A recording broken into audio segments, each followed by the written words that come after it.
All right, there you go. Don, thank you very much.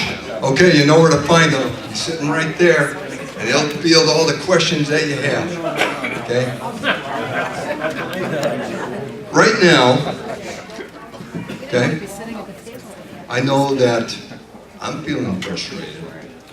I imagine my brothers and sisters in arms are feeling frustrated as we watch our country turn away from what we believed in as children, as young adults, what some of us fought for, bled for, sweated for, whatever you did, whether you went to war, whether you worked for the government, whether you worked for the community.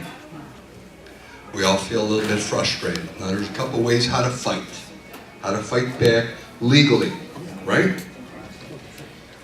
One way, you tune in to Don Case at gettingtrump.com and gather intelligence, gather information. Don has his finger on the pulse more than anybody else I know.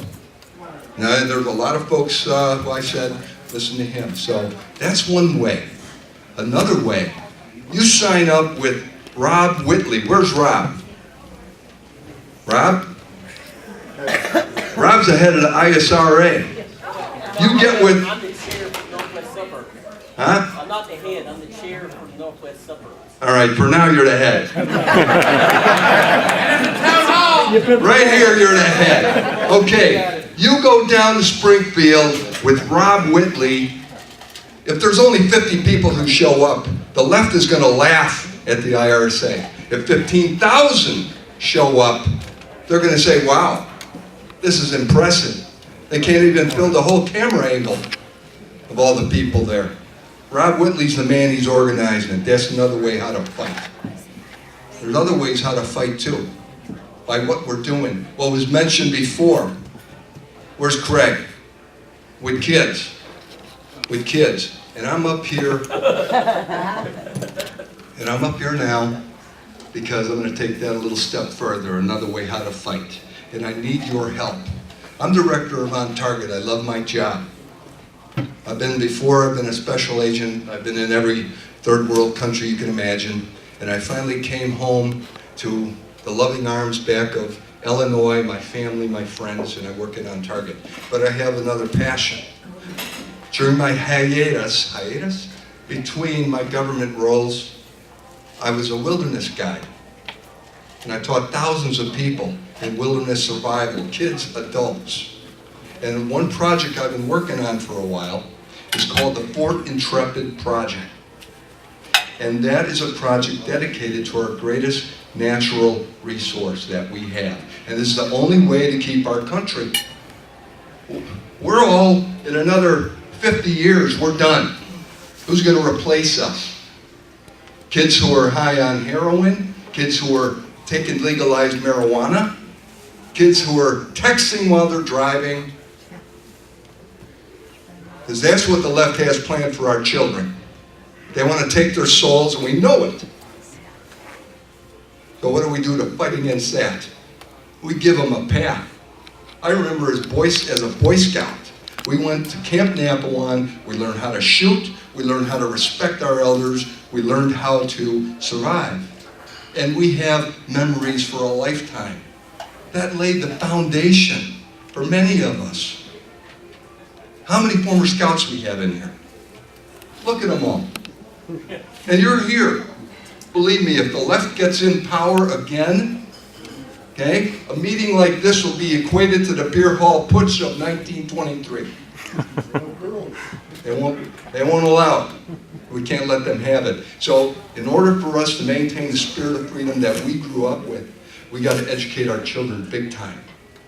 And I have a project for you, for anyone who has the guts for some hard work and some dedication.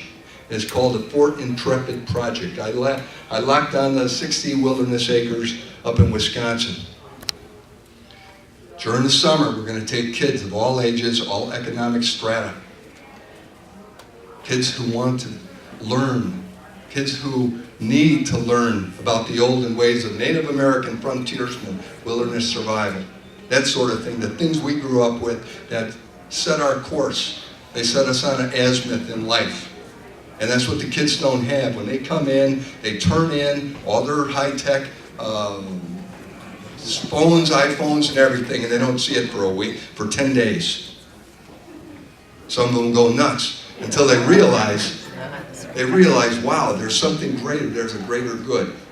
There's self-satisfaction, that I can be self-sufficient, and I can learn a lot of cool skills and have a lot of fun. It's about fun. So I urge you. Sorry? Can adults go? Yeah, I got a special one for adults. Yeah, we're going to do it for adults as well. But if you're interested, I'm not going to take up a lot of your time, but I do want to plant the seed. If you're interested, this is something I'm going to do in my part-time, but I got other people who are going to be doing it full-time. Okay? Come on up here when you get a chance and take one of our flyers for the Fort Intrepid project. Just take it. I got a whole bunch of them. And it has my number on it. Give me a call. And we're going to, if you're really interested, for our first exploratory partners meeting, if you want to be part of this, you come on over to On Target Range Saturday, February 9th. And we're going to have a meeting. Hopefully at least half of you are there. And then we'll have a lot more things spelled out for you. There's a lot of great causes out there, a lot of great charities, veteran causes and everything. It's great to give charity, right? But you come on up to me, up there in Wisconsin, I'm going to shake your hand, I'm going to fill you with some good food, and I'm going to give you a set of work gloves. I'm going to go peel them logs over there. But it's something tangible. Your money isn't just lost somewhere. You'll be able to come visit. And when we get done building a real live fort, like we saw in the movies, like we saw at Disney World, Fort Wilderness, when there's a fort, the education begins for our youth, our American youth. And there'll be a plaque, a bronze plaque, on a stone in front of that fort with all the names engraved for posterity of all the people who helped the Fort Wilderness Project. I pray that a lot of you show up February 9th and we'll discuss it in more details. What time? It's on the flyer. 9 o'clock, be there. I love you all. God bless you all. This is great. Okay, now let's have some more drawing.